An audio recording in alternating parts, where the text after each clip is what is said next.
Okay, hi everybody. My name is Timothy Kazuo Steains. I'm part of the Nikkei Australia group, and I'm really glad to be joined by Iori Forsyth today, Hi. who is a YouTuber. And do you want to do you want to maybe introduce yourself, Iori, and talk about yourself and your channel a little bit for us? Of course. That's really funny because that's the first time someone actually referred to me as a YouTuber. It kind of feels really good. Sorry, it's my only point of reference. That's okay. That's okay. So yeah, so my family, so I'm half Australian, half Japanese. My father is Australian, my mother is Japanese. And I have 7 brothers. So there's 8 children in my family. We're all Amazing. half Australian, half Japanese. We're all older. We're all in our 20s. My youngest brother, I'm the oldest of 8, by the way, and the only girl. And my youngest brother is in year 12. So he's 17 at the moment. So, and we're all kind of living apart now. So I think half of my siblings are in Japan and half of my siblings are in Australia.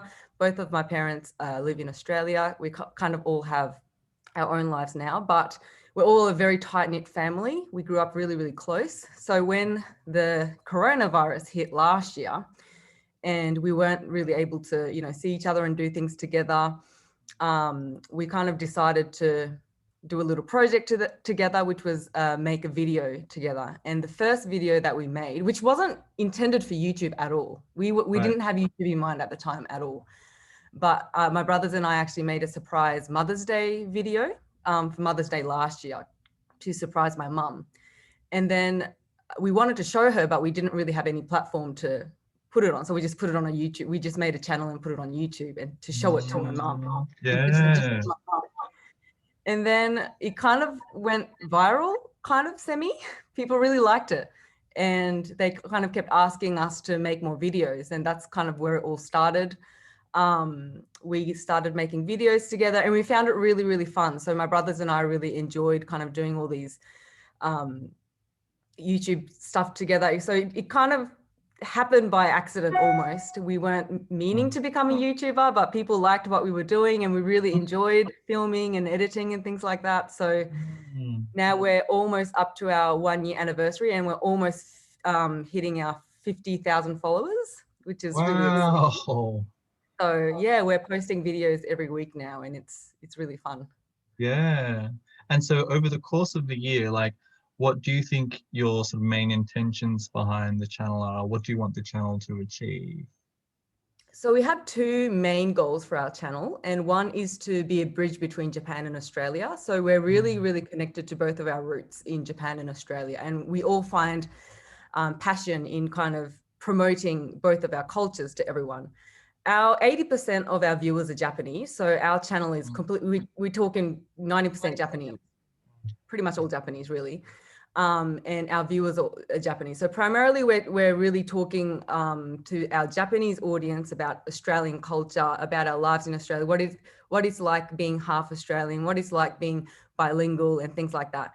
And it seems like those kind of topics are what our viewers really, really enjoy.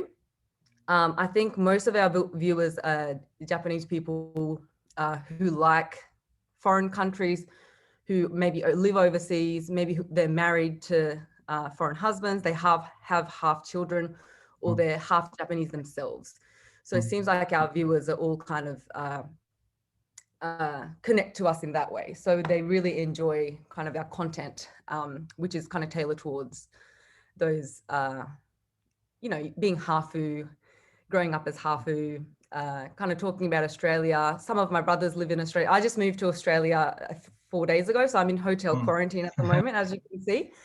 So I'm joining my 3 brothers who live in Sydney at the moment, and their main content is kind of going around Australia, showing Japanese people what Australian life is, talking about the differences between Japan and Australia. And yeah, it seems like that's what our viewers really like. So that's kind of one of our main goals. The other one is kind of like family bond.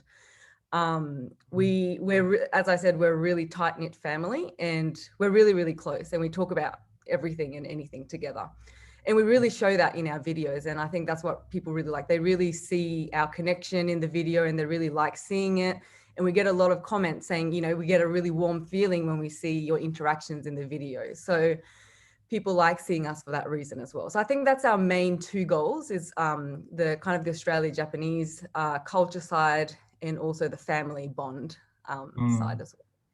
Yeah, the family dynamics between you is something that I find really enjoyable as well. It's really nice to see the kind of dynamics between you. And so can you say a little bit more about like the intended audience? You said you feel like you have an 80% Japanese audience. What do you think that have you ever intended to flip some of that audience around? Like, you know, have you ever intended to speak to an Australian or English speaking audience? And like, why or why not? Like, do you think it would work the other way, or? Yeah. We've tried. So we actually do get comments in English begging us to do English videos and at least putting subtitles on. Yeah, and we're right. getting there. We're getting there. We just kind of only start, and we're none of us are full-time YouTubers. So we're kind of using our free time and editing takes a lot of time, like so much time. So currently, like, we're doing our best with what we have at the moment. But we do want to reach out to our English speaking audience as well, and talk about, because some of our English speaking audiences are really interested in our Japanese side, and they watch it. I think some of them watch it as Japanese practice as well. Yeah. And we do realize we have that audience as well. And we do want to cater for that. We're trying. It takes a little bit of time. Yeah. Currently, I mean, there's 10 of us working on the channel at the moment, family and partners. My partner is also a big part of our channel. And currently we have 4 editors. The 5th one is currently practicing how to use Final Cut Pro. So we're increasing our resources. So once we have a little bit more time and resources to kind of explore more, we'll be able to cater for that as well. But it's definitely in the works. Yeah, right. Great. We're not trying to ignore that side at all. Yeah. And how are you feeling about coming back to Australia? Really exciting. I mean, I don't feel like I'm really back in Australia. I haven't been outside. I've only been in the hotel room. So I can see outside and it looks different to Japan, but I haven't really breathed any air or anything like that. It doesn't really feel like I'm in Australia yet, but slowly but surely. But I'm really excited. So I've been living in Japan for almost 8 years. Wow. So it's actually the longest I've ever been in one country. So I've spent my whole life moving between Japan and Australia. And it was only kind of a few years ago that I realized that I'd spent so much time in Japan, and I was kind of counting all the years, and I realized that this is the longest time I've ever in my whole life spent in one place. I've been moving around so much. And for me, I think the main reason I wanted to move back to Australia, and people ask me if it's a permanent thing, but I never really see my move as permanent. Like when I go to Japan, I go with the intention of, you know, coming back to Australia one day. When I go to Australia, I have the intention of going back to Japan one day. I think I'll spend my whole life kind of going back and forth. And this time as well, I kind of feel like it's going to be long-term, like 5 to 10 years maybe. But I do have the intention of going back to Japan. So, I mean, it's just that phase of life. It's, you know, I've done 8 years of my career. I started my career in Japan and I've done almost 8 years. So it's just kind of time to do my next phase in Australia. And I'm also doing a postgraduate degree as well. So it's just kind of part of my identity. I kind of wanted to balance my life in Australia and Japan, I guess. Right. And so, like, do you feel like, I mean, you know, for me, for example, when I speak Japanese, I feel like a different person to when I'm speaking English in some ways. And so are you sort of also thinking about like, what it means to sort of, I don't know if it's correct to say be Australian again, or to like perform Australianness and, you know, switch from Japaneseness to Australianness. Are you thinking about that process over the next phase of your life?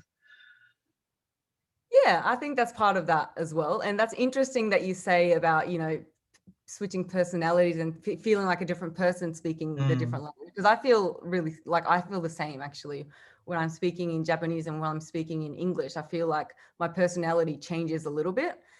And I've thought about this a lot, and we kind of talk about it in our channel as well, about being Hafu and, you know, being raised bilingual and things like that. And for me, I think because my parents tried so hard for me to identify as both Australian and Japanese, I think they've done really well. I really do feel both Australian and Japanese. But I find like when I was really young in Japan, I tried to be so Japanese that I tried to kind of hide my Australian side. Sometimes I even pretended that I didn't speak English just so that people would see me as Japanese. Yeah. And then in Australia, I would just be completely Australian. I wouldn't really mention my Japanese heritage unless they ask. My name is very Japanese, so it kind of comes up in conversation, but I don't go out of my way to say, oh, I'm Japanese, I'm from Japan kind of thing. So I do feel like I have the two really separate identities in Japan and Australia. So I'm really looking forward to kind of exploring back into my, you know, Australian identity again, now that I'm back in Australia. Not that I'm going to hide my Japanese identity or anything like that. I'm always happy, you know, to talk about my Japanese heritage and my Japanese side. But it's just really exciting to kind of be back in the community again and, you know, really live as an Australian again. So I'm really looking forward. And I guess you'll still be doing your channel, you know, over the time that you're here, which connects you to that world, I suppose.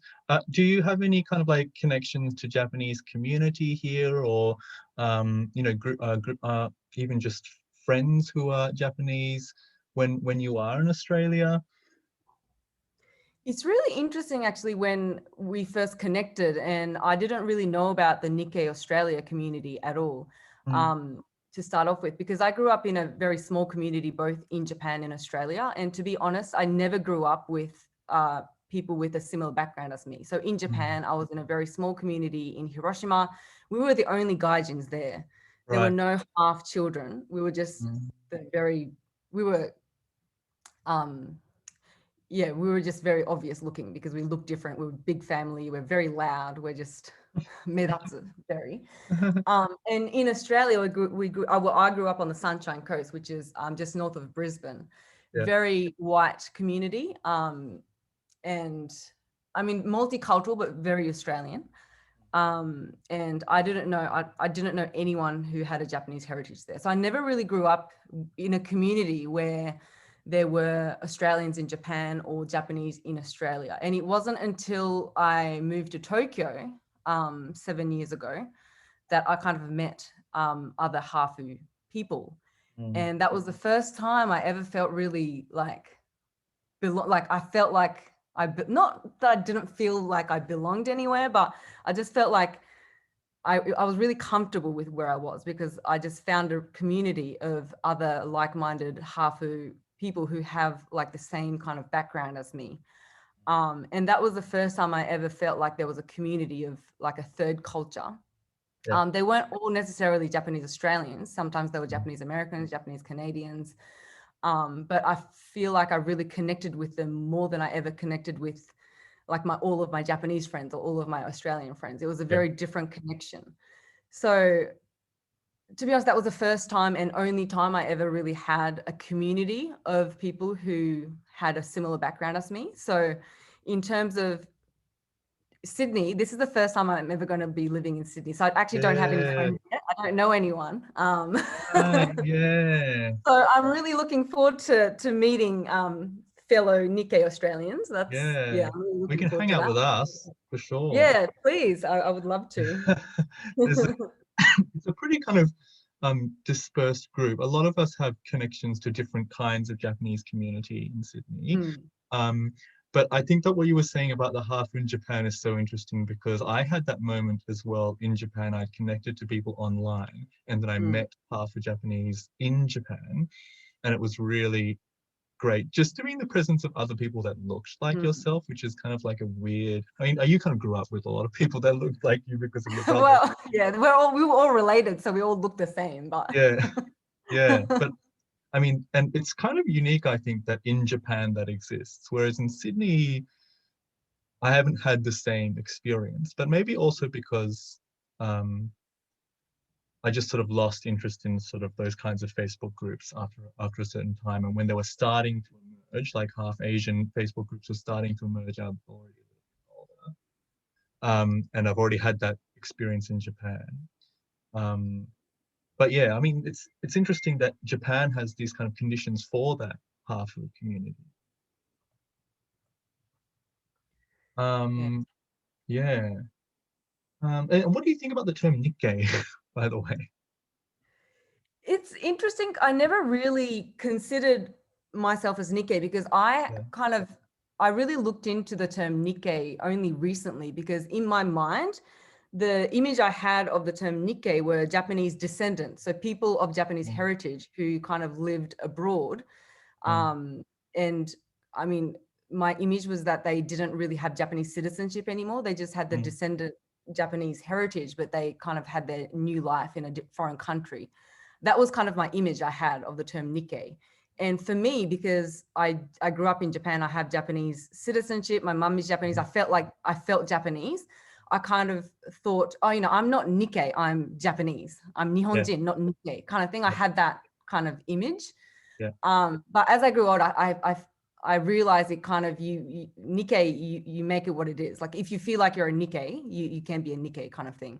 So in terms of like me having a Japanese heritage, I feel like I am part of the Nikkei community. But I do remember when I was younger, thinking that, you know, I didn't want to be considered as Nikkei because that felt like I wasn't fully Japanese, where as a younger self, I actually wanted to be considered as fully Japanese, if you know what I mean. Right. Yeah, absolutely. Very Absolutely. interesting.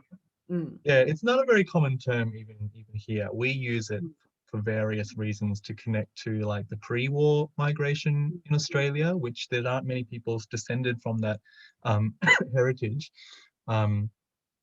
But we think that it affects us as post-war migrants as well. And what about the sort of like similarities and differences in attitudes towards race and diversity in Japan and Australia? I guess your channel in a sense is about creating certain kinds of awareness about the sort of identity of being hafu. And yeah, how do you see that the conversation about race and diversity happening in Japan, and how do you think it compares against Australia?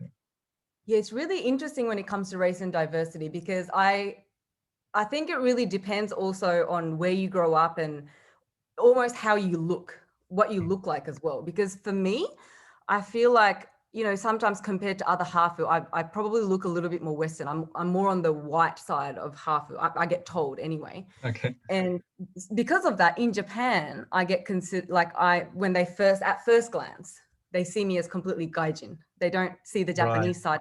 Yeah. I really have to talk to them, explain to them my whole background before they're convinced that I'm actually Japanese. And that kind of relates back to race. They see me as, you know, completely Western or foreign and not Japanese. And then in Australia, maybe because, I mean, Australia is a very multicultural multicultural country. There are a lot of Asian Australians in Australia with multiple backgrounds. So people don't look at me and assume that I'm a foreigner.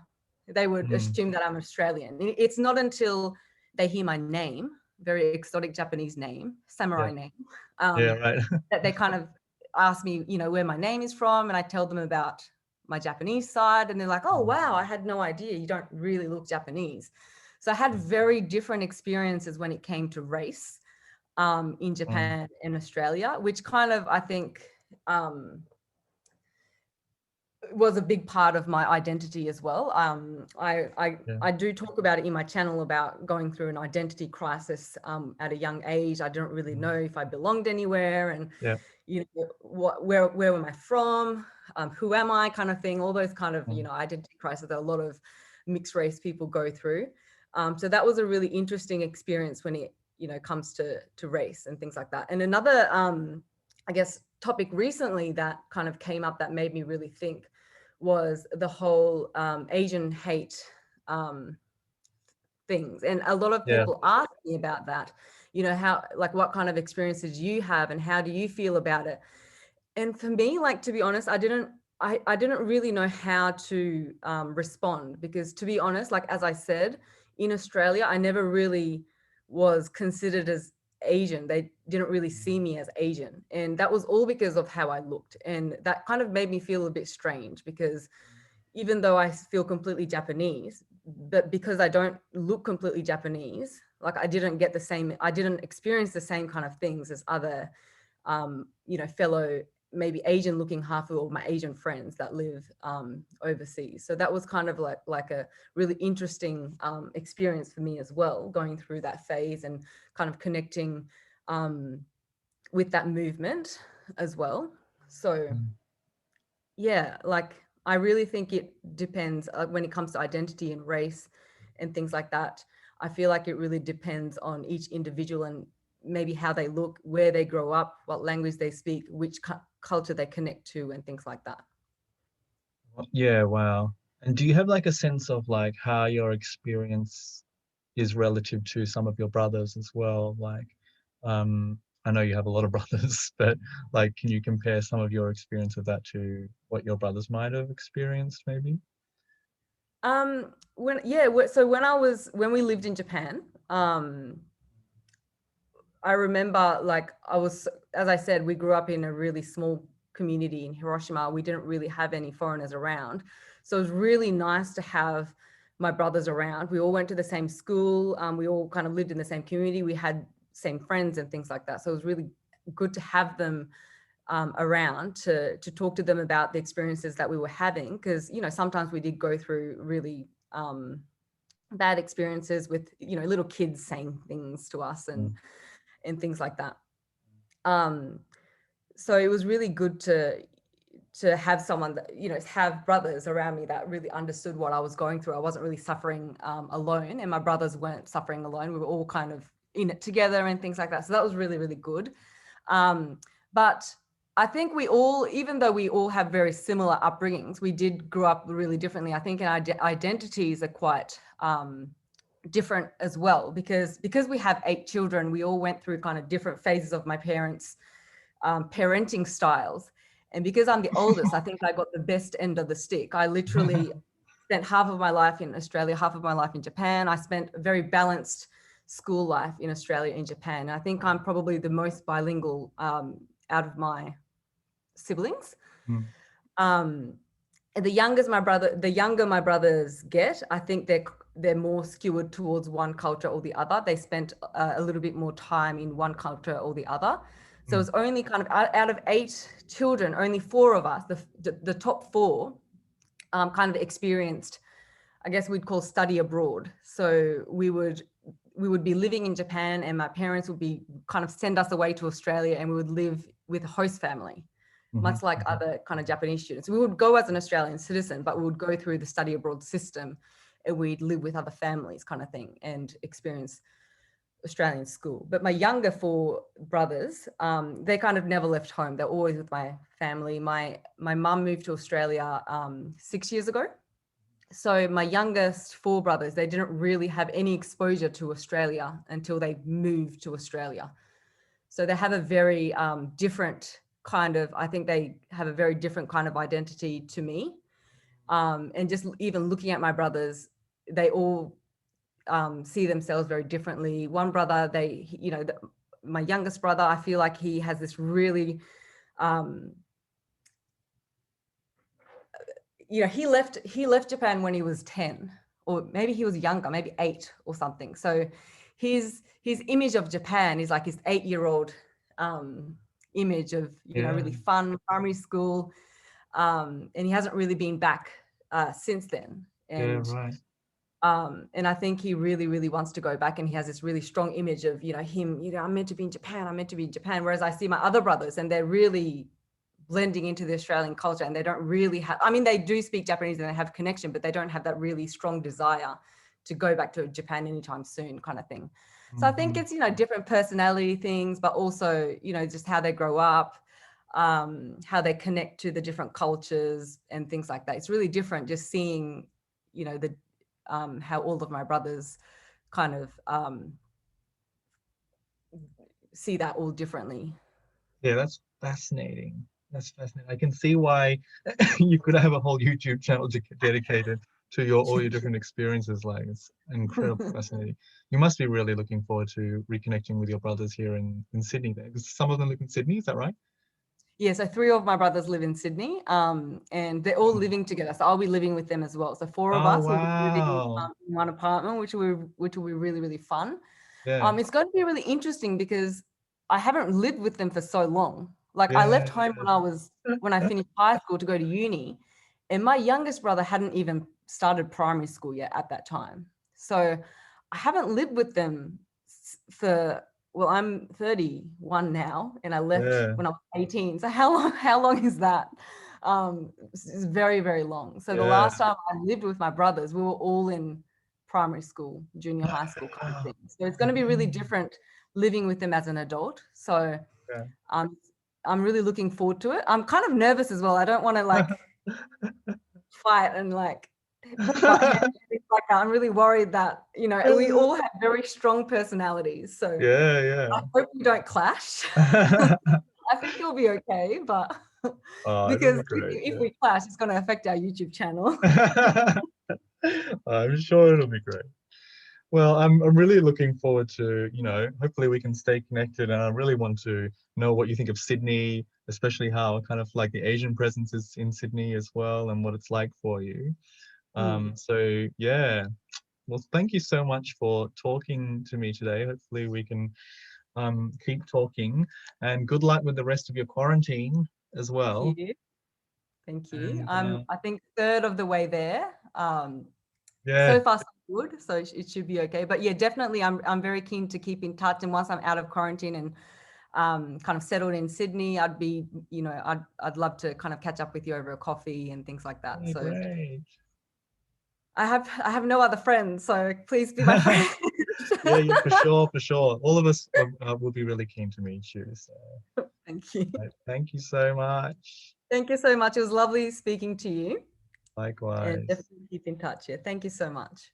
Oh, bye.